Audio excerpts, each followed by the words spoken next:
Buenos días, muy buenos días a todos. Hoy es domingo 12 de septiembre de 2021 y estamos aquí en Villa Mercedes, San Luis, República Argentina. Hoy es día de elecciones en la República Argentina, las elecciones primarias.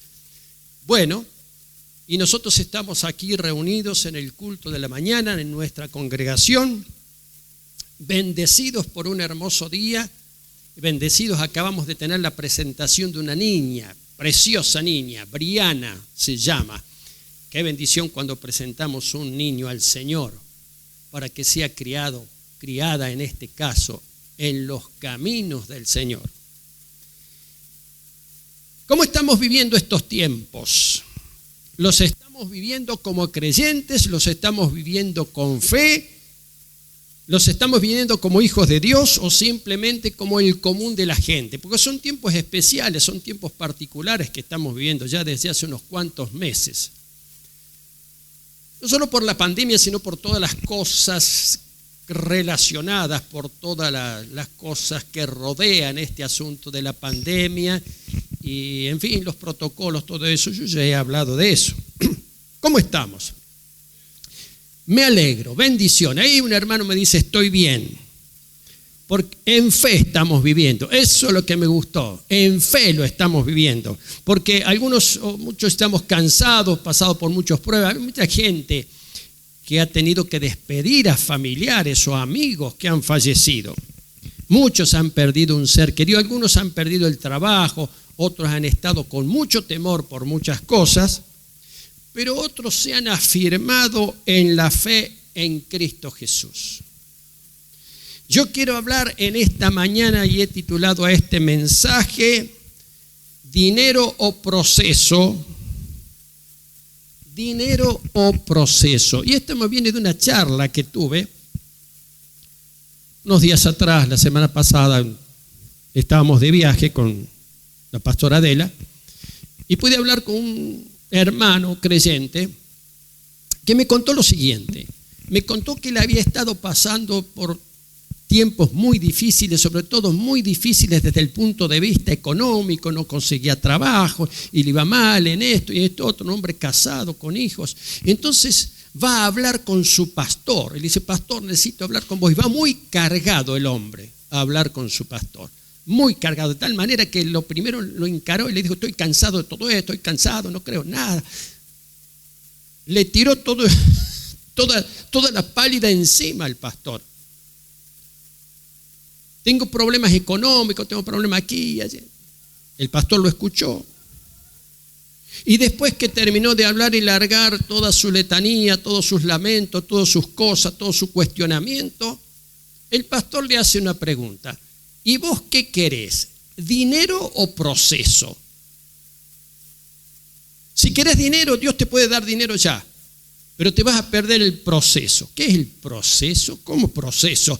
Yo necesito dinero, necesito un trabajo y este me sale con proceso, hasta que Dios le dio entendimiento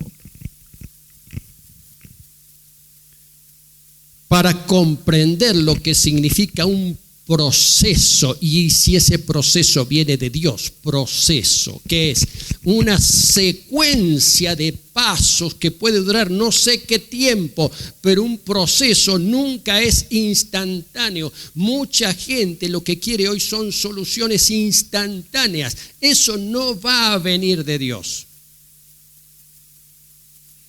Porque a Dios le agrada bendecir a través de un proceso y transformar a través de un proceso, una secuencia de pasos que se dan en el tiempo y que hay que seguir. Todos queremos la bendición de Dios. A veces consideramos como bendición solamente a un logro, pero muy pocas veces consideramos que el proceso mismo es una bendición. Que el proceso mismo es una bendición, sobre todo cuando en ese proceso nos metemos en las manos de Dios.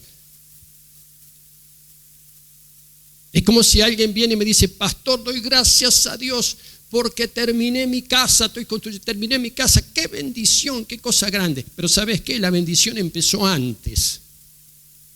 La bendición empezó en el proceso.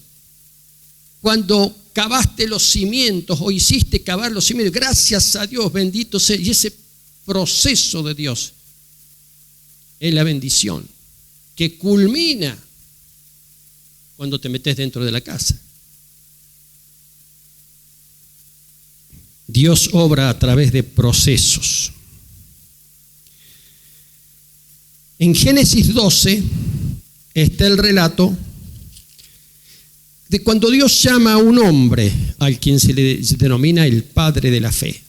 Abraham, por supuesto, que en aquel entonces no se llamaba Abraham, sino que se llamaba Abram. Tenía distintos significados. Y Dios le dice a Abraham: vete de tu tierra y de tu parentela y de la casa de tu padre a la tierra que yo te mostraré, y haré de ti una nación grande y te bendeciré y engrandeceré tu nombre y serás bendición. Bendeciré a los que te bendijeren y a los que te maldijeren maldeciré, y serán benditas en ti todas las familias de la tierra. Y se fue Abraham como Jehová Dios le dijo, y su sobrino Lot fue con él, y era Abraham de edad de 75 años cuando salió de su tierra, de Ur de los Caldeos. Él era un caldeo, pero él iba a formar la nación hebrea a través de un proceso. Vete de tu tierra y de tu parentela. ¿A dónde? Yo te voy a mostrar dónde tienes que ir. Y Abraham fue obediente. Pero ese proceso, cuando nosotros estudiamos la historia de Abraham, a quien Dios lo bendice y le dice además que él mismo va a ser de bendición para generaciones y generaciones, todo eso se hace a través de un proceso. Tuvo que partir de la tierra de Harán. Y si nosotros leemos la historia en la Biblia, en el libro de Génesis, vamos a ver todas las peripecias, todas las pruebas, todas las cosas, todas las luchas que tuvo, y todos los desafíos que tuvo, y la tremenda prueba que tuvo. La más fuerte de esa prueba es que Dios le da un hijo, Isaac, el único hijo que tuvo con su esposa.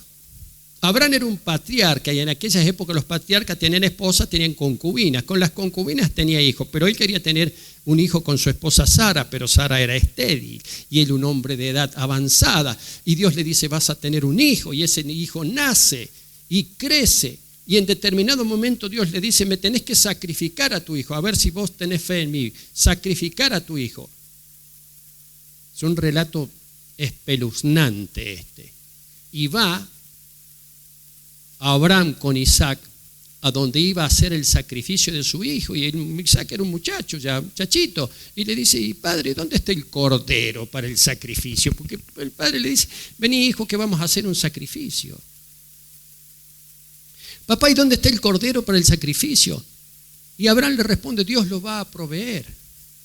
Y llegan al lugar y Abraham saca su cuchillo, su puñal con el que va a sacrificar a su hijo Isaac, porque Dios le pidió eso. Y Dios lo detiene y dice: no, Abraham, he probado cuánto confías en mí. Dice: ahí entre aquellos matorrales hay un cordero que está enredado en el matorral. Ese es el cordero que vas a sacrificar. Proceso.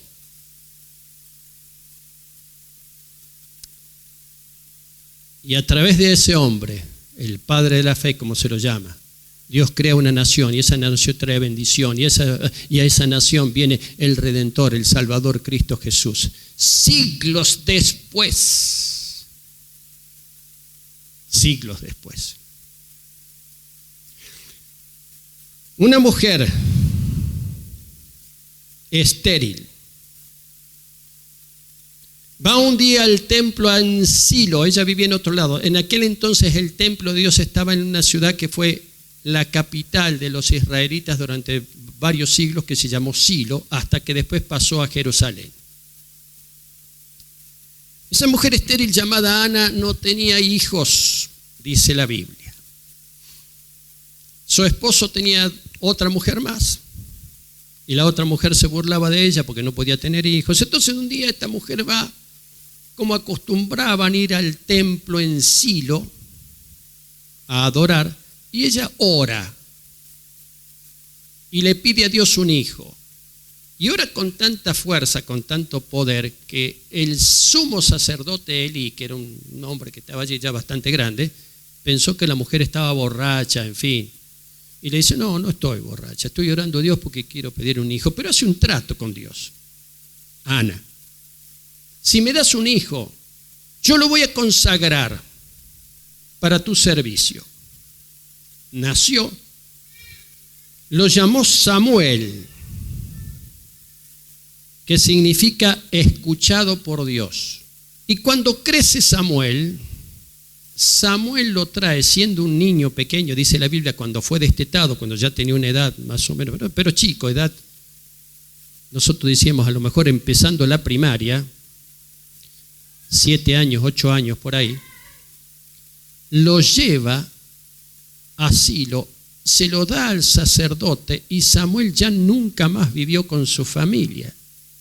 Vivió allí, en el templo, y allí se crió, en el templo de Dios que estaba en Silo, soportando algunas cosas complicadas, porque los hijos del sacerdote Samuel eran bastante malandras, eran bastante malos, hacían cualquier cosa, por lo cual Dios después lo amonesta al sacerdote Elí, le dice, mira tus hijos lo que hacen, hacían barbaridades, y eran los que pasaron a ejercer el sacerdocio cuando Samuel ya era un anciano, pero hacían cualquier barbaridad. Y este muchacho Samuel crecía ahí, crecía en ese ambiente, pero él fiel siempre, ministrando. Dormía en el templo, pero lejos de su familia. Ya su madre había tenido otros hijos, después que nació él. Y él se cría solo, digamos, en medio de un ambiente muy complicado, muy complicado. Proceso de Dios. Él está durmiendo en el templo, es un joven y está durmiendo en el templo y oye una voz que le dice, Samuel, Samuel, Samuel, Samuel, y él no sabía de qué se trataba. Y va el sacerdote Elí, que ya era viejo y gordo y sumamente complaciente con sus hijos. Dios después le reclama esto a Elí y dice, mira, es tremendo cuando ustedes leen la historia, lo que Dios le dice a Elí, cómo es que ha permitido que sus hijos hagan cualquier cosa en el templo.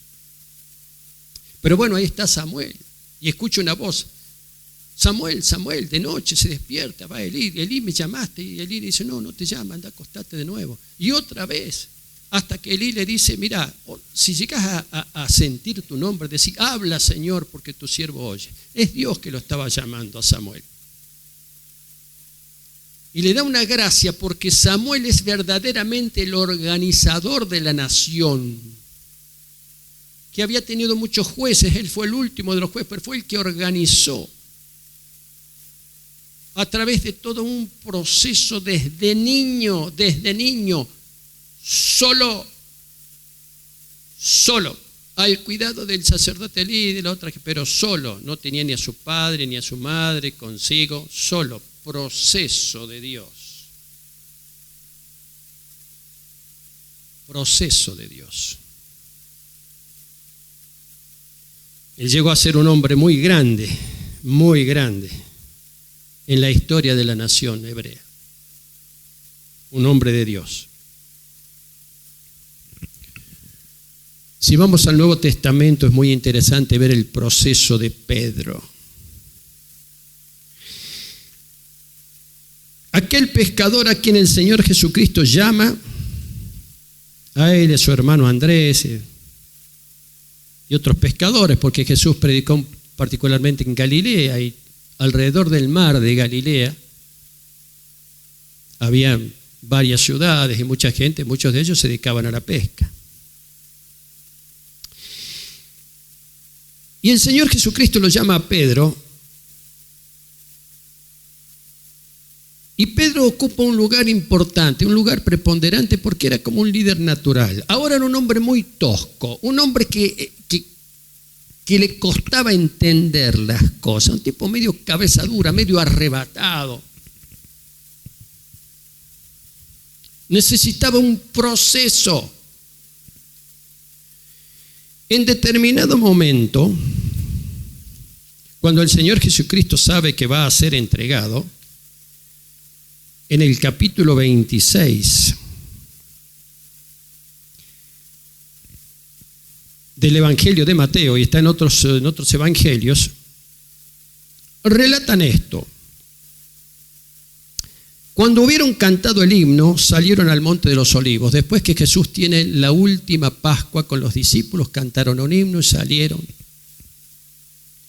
al Monte de los Olivos, ahí cerca. Y Jesús les dice lo siguiente: todos ustedes se van a escandalizar de mí esta noche, porque está escrito: heriré al pastor y las ovejas del rebaño serán dispersadas. Pero después que haya resucitado, iré delante de vosotros a Galilea. Jesús está preanunciando esa noche. Al día siguiente Jesús va a ser crucificado. Y les está anunciando ahí: ustedes se van a escandalizar. ¿Qué quiere decir escandalizar? Una palabra que nosotros usamos poco. Van a querer no saber nada, no haber tenido ninguna relación conmigo. Entonces Pedro le dijo: mira, Señor, aunque todos estos se escandalicen, yo nunca me escandalizaré. A mí eso no me va a pasar. Y el Señor Jesús le responde: Pedro, sí te va a pasar. Y te digo que esta noche, antes de que el gallo cante, me negarás 3 veces. Y Pedro todavía le responde: aunque me sea necesario morir contigo, no te negaré. Y después se prendieron todos los otros discípulos. Todos los otros discípulos dijeron lo mismo. Porque no, a mí eso no me va a pasar. Yo no te voy a negar porque tú eres mi Señor, Maestro. Muy bien. Eso era ya de noche, la noche del jueves, digamos. Lo arrestan a Jesús y empiezan a apretar a los discípulos. Pedro estaba sentado fuera en el patio, ya es de noche, ¿no? La noche en que a Jesús lo juzgan con ese juicio falso. Pedro está sentado en el patio de Anás y se le acerca una mujer y le dice: vos también sos de los discípulos de Jesús, el Galileo. Pero él negó delante de todos y le dijo: no sé lo que dice, no sé de qué me estás hablando. Es típico, ¿viste? No sé de qué me estás hablando.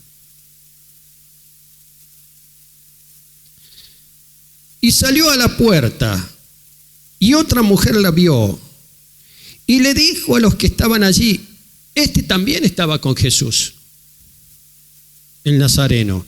Pero él negó otra vez con juramentos: no conozco a ese hombre. A Jesús. Y un poco después, acercándose, los que por allí estaban le dijeron a Pedro: tú también eres de ellos, porque aún tu manera de hablar te descubre. No podés negar porque hablas de una manera que... Entonces él comenzó a maldecir y a jurar: no conozco a ese hombre. Y enseguida cantó el gallo, ya estaba amaneciendo ya. Esa mañana el Señor Jesucristo lo crucificarían. Entonces Pedro se acordó de las palabras de Jesús que le había dicho: antes que cante el gallo me negarás 3 veces. Y saliendo fuera donde estaba, lloró amargamente. El proceso de Pedro. Aquel que dijo: yo nunca te... Puede ser que esto sí, pero yo, ni ahí. No, Pedro, vos también. Y cuando Pedro reconoce eso, llora amargamente. Y ahí queda Pedro muy, ¿cómo podemos decir? Totalmente destruido, arrepentido. Queda en un estado muy calamitoso, por decirlo así. Pero el Evangelio de Juan relata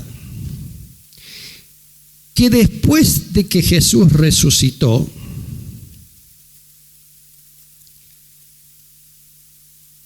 capítulo 21 del Evangelio de Juan, después que Jesús resucitó y se aparece a 7 de sus discípulos, entre los cuales estaba Pedro, tienen esta conversación Jesús y Pedro. Dice, cuando hubieron comido, Jesús le dijo a Simón Pedro: Simón, hijo de Jonás, ¿me amas más que estos? Más que esto, porque Pedro dice, no, yo voy a hacer por vos más que esto. Esto te pueden negar, pero yo no. ¿Alguno se identifica con esto? ¿Alguno se identifica con esto? Le respondió Pedro: Señor, tú sabes que te amo. Él le dijo: apacienta mis corderos. Volvió a decirle por segunda vez el Señor: Simón, hijo de Jonás, ¿me amas? Pedro le respondió: sí, Señor, tú sabes que te amo. Jesús le dijo: apacienta mis ovejas. Le dijo la tercera vez: Simón, hijo de Jonás, ¿me amas? Pedro se entristeció de que le dijese la tercera vez: ¿me amas? Y le respondió: Señor, tú lo sabes todo, tú sabes que te amo. Y Jesús le dijo: apacienta mis ovejas. De cierto te digo, Pedro, cuando eras más joven te ceñías e ibas donde querías, pero cuando seas viejo extenderás tus manos, te ceñirá otro y te llevará donde no quieras ir. Esto dijo el Señor, dando a entender con qué muerte había de glorificar a Dios. Y dicho esto, añadió a Pedro: sígueme. El proceso de Pedro. Pedro llegó a ser un hombre tremenda bendición a través de un proceso. Dios quiere transformarnos y bendecirnos a través de un proceso.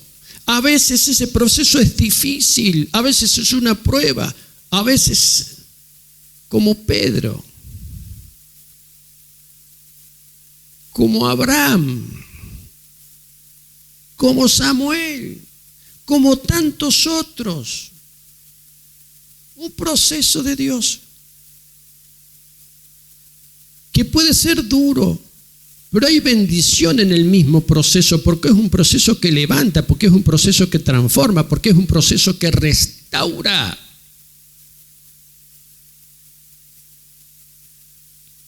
Lo mejor es meterse uno dentro del proceso de Dios. Dice: Señor, yo me meto dentro de esto, no sé lo que tienes para mí, pero yo quiero hacer, quiero seguir. O a veces Dios te mete dentro del proceso.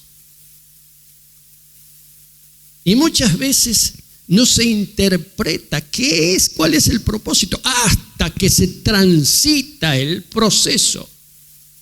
Nosotros que estamos acostumbrados a las cosas instantáneas, estamos acostumbrados a la comida instantánea, estamos acostumbrados a la comunicación instantánea. Ya no podemos decir mando una carta y espero 20 días a que me venga la respuesta. No, me comunico con cualquier persona en el mundo directamente. Era muy interesante el proceso de la carta, como uno enviaba una carta y esperaba la carta de vuelta y esperar. Unas semanas, 2 semanas. Pero ya no necesitamos eso. Entonces nos acostumbramos a obtener todo ahí nomás de manera inmediata, sin saber que Dios obra a través del proceso, y el propio proceso es bendición de Dios. A veces Dios te introduce en un proceso. A veces se produce un retroceso en el proceso. ¿Cuántos han iniciado un proceso de Dios? Le he dicho: mira, yo quiero hacer esto y voy a hacer esto, y se producen retrocesos en ese proceso.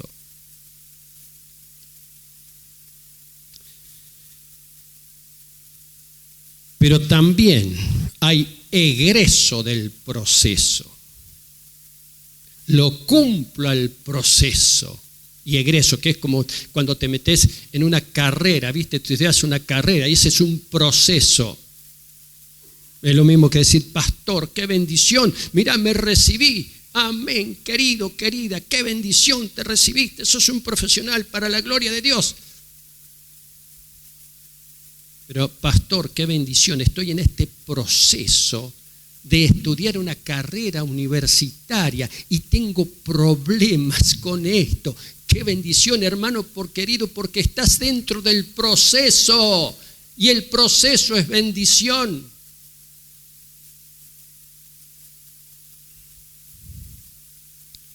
Hasta egresar, hasta cumplirlo, hasta terminarlo. ¿Cuántos dan gracias a Dios por el proceso? Por eso dice el apóstol Pablo que a los que aman a Dios, los que conforme a su propósito son llamados, todas las cosas les ayudan a bien. Claro que hay un proceso de Dios. No confunda el proceso de Dios con las circunstancias que tenés que atravesar porque estás fuera del propósito de Dios y estás haciendo cualquier cosa y estás haciendo lo que se te da la gana y no prestás para nada atención a lo que Dios quiere. Ese no es proceso de Dios, eso es otra cosa. Ese es tu propio proceso. Es tu propia decisión.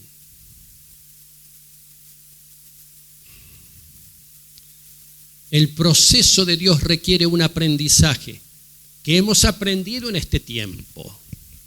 En estos tiempos que hemos aprendido, no puede ser que no hayamos aprendido nada. No puede ser que en lo espiritual no hayamos aprendido nada. No te pensé ¿qué pasó? Me pasó, sí, no pasó nada.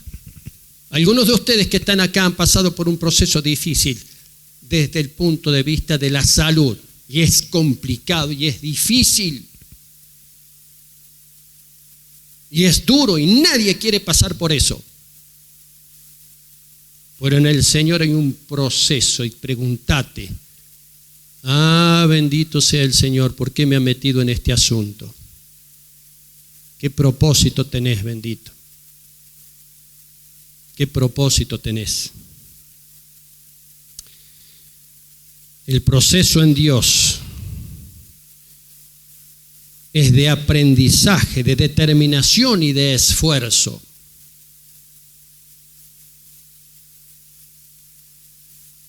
Yo soy tu Dios que te esfuerzo, dice Dios en Jeremías. Sí, sé que te faltan fuerzas, sé que te desanimaste, sé que te decaíste, sé que ya no pensás, que sí, no sé, pero yo soy tu Dios que te esfuerzo. Ese es el proceso de Dios. ¿Y por qué te esfuerzo? Porque necesitas ejercer ese esfuerzo.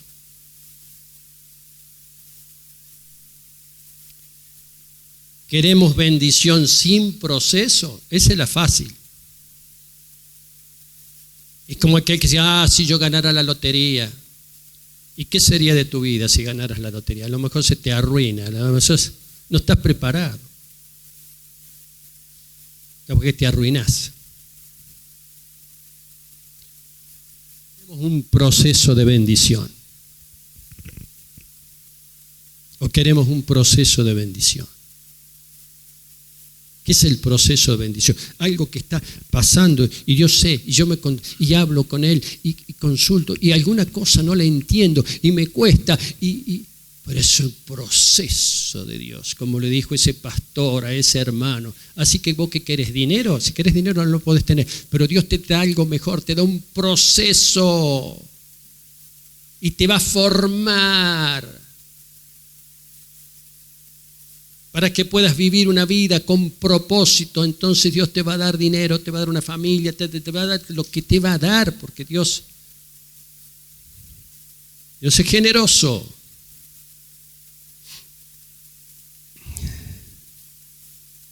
¿Que quieres dones? Yo quisiera un don espiritual, que quiero el don de... pero sos capaz de vivir el proceso para formar un carácter conforme a la voluntad de Dios. Porque si no, ese don espiritual te va a resultar un estorbo. El proceso. ¿Querés servir al Señor? Vas a tener que pasar por un proceso. Bendito sea el Señor que nos hace pasar por un proceso, como le hizo pasar a Pedro. Pedro no podía salir así chueco, pensando que él se llevaba todas las cosas por delante y qué sé yo, que él era Pedro, papa. No.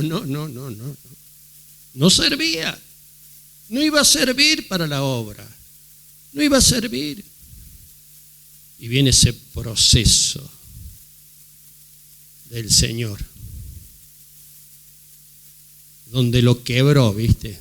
Bravo eso. Lo quebró. Pedro lloró amargamente, pero después lo levantó. Y un tiempo después, después del día de Pentecostés, ¿quién es el que habla a la multitud? Y se convierten miles y miles. Pedro, que había pasado por el proceso de Dios. Da gracias a Dios si te mete en un proceso. Y te das cuenta que Él te mete en un proceso. Porque de ahí va a salir bendición. De ahí va a salir bendición.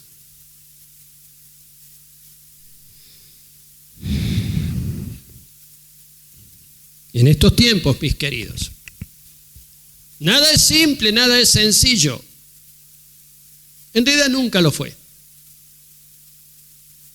Por eso Dios quiere, dice, que meternos en ese proceso, poner la mano en el arado. Si hay que poner la mano en el arado, sigue adelante, confiando en la gracia del Señor. Te digo, si estás ahí viviendo un proceso difícil, ponete en las manos de Dios y vivilo al proceso en la guía del Señor, en la bendición, porque ahí está la gracia y la bendición. Y vas a ver cosas en tu vida que nunca imaginaste. Vas a ver y vas a poder comprender la gracia, el amor y el poder de Dios. Te bendigo en el nombre de Jesucristo. Amén.